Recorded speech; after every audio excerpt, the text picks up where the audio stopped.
Hi, I'm Dylan from ThermoPro, and I'm going to show you the TP03A.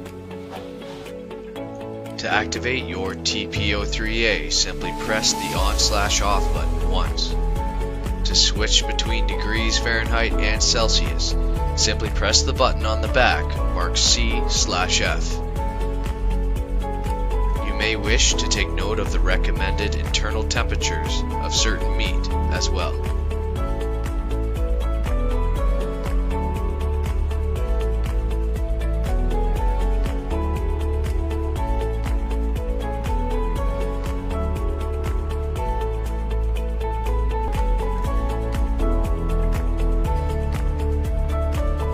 After you are done using your TP03A, make sure you gently wash the probe with a damp cloth and power down the device. You can then press down on the pressure lock and safely slide the probe into its slot.